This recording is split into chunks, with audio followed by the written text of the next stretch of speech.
Hi, everybody. My name is Jason Langheier. I'm the CEO and founder of FoodSmart, telenutrition organization that helps with support health equity around the United States. I grew up on food stamps myself, and I couldn't be more appreciative of what Warren is doing at Walmart. We're very lucky to have Warren Moore here, who is a pharmacist, but leads a series of initiatives at Walmart around driving health equity in a way that only Walmart could potentially do. And we're really honored to have Warren and Walmart partnered with Partnership for a Healthy America, where I'm a board director. To kick right in, Warren, I was actually wanting to start on more of the personal side, like where are you from and how did you get into this journey of the work that you're doing on health equity at Walmart?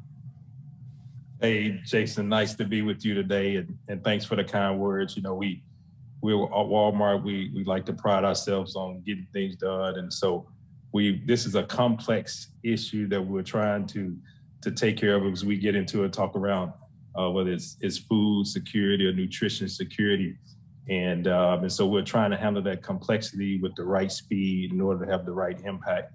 I tell people though, I'm born and raised in the 901 area code and the 38109 zip code. And I tell people that for those not familiar, 901 is Memphis, Tennessee, and 38109 is an area called Westwood. And as I've gotten into this work and I think about the challenges that face a lot in Memphis, I looked at the life expectancy gap. And the life expectancy, if I lived in Westwood, would be 70 years old. And so you would know that that's less than the national average. But the story really is if you drove 30 minutes down the highway to a town called Collierville, I would be expected to live some 11 to 13 years longer. And so those stories don't play out just in Memphis, they play out in Chicago and Detroit. And some of them you see 20 to 25 year gaps. And I tell people, if I lost 11 years off my life, that's 11 years less with my family. That's 11 years less with contribution to society, to my community. And so, you know, as I got into this work, I'm a pharmacist, as you said, by training, and now having the opportunity to lead our health equity work at Walmart. It's those type of connections back to growing up, back to the community that I still love today, and having an opportunity to make an impact that can be a lasting one. Yeah, that really resonates with me, and I so appreciate what you're doing because I grew up down the road from a Walmart outside of Buffalo, and I grew up on food stamps and free lunches. But now it seems like you and Partnership for Healthy America, Higher Ground, and Mrs. Obama have really kind of come across something that's hit a nerve with Waffles and Mochi on Netflix with the community. But the real question now is like, how do we translate that excitement about those characters, Waffles and Mochi, and what they teach kids about food to action? And what are the things that you're doing at Walmart in this collaboration? Yeah, I'll take it a couple ways. So we'll talk about kind of food in general, right? So we know that there's this I would say movement or this recognition that food is medicine. And so one of the things we're trying to do, we know that when there's lack of food every day, so when a person doesn't have enough food to go through the day, or there's poor nutrition options, what we see is that lack of security in food leads to poor choices that leads to a lot of the chronic conditions that we see that plague many minority communities across the U.S. And so as we look to try to take on this work that we're doing around food and nutrition security, we have this goal in mind that we want to help provide all people the opportunity to make food choices that allow them to live a long, healthy life, regardless of income, race, and ethnicity.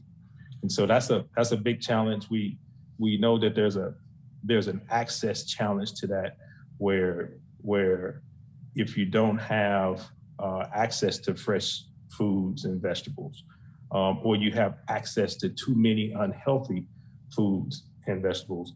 How can we use our business innovation? How can we use our grant investments to really help in communities that have these challenges? You know, when you think about price and value, so there's a switching cost a lot of time from people going from healthy to unhealthy. I mean, unhealthy to healthier items. And so, is there ways that we can reduce that gap in the switching costs and still provide the quantities that people need to feed their family? And then there's this notion around experience. We believe that there's this cultural experience that can be created around food, and it should stay within food. So as we move people to try to make healthier choices, how do we do it in a culturally sensitive way? Engage parents and kids early on to shape taste profiles and to do that. And so this partnership or collaboration, I said, that we have with Partnership for Healthy America and First Lady Michelle Obama, this around the hidden world of waffles and mochi gives us this way to have experience, for kids to experience, for parents and kids to cook and interact together, whether it's through games, whether it's through learning experience around nutritious foods. I'll say this.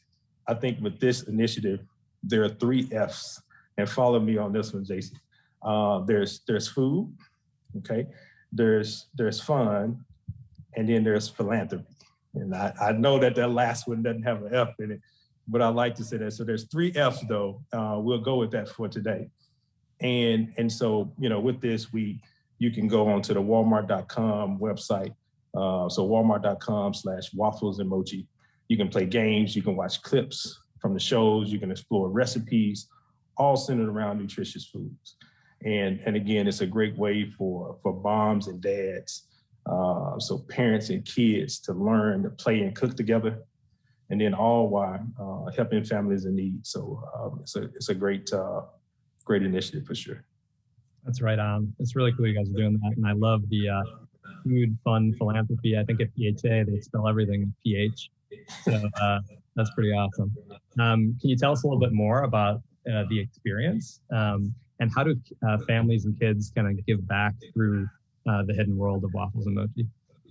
Yeah, just like in the show, when kids actually master an ingredient by completing an activity, they'll receive a badge. And that badge unlocks donations from Walmart.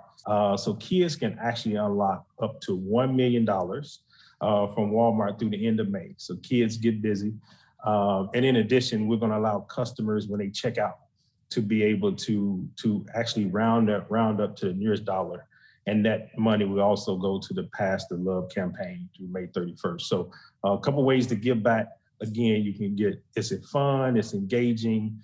You can learn something along the way, experience with it, and then also help families in need. So it's a great way, win-win for everybody.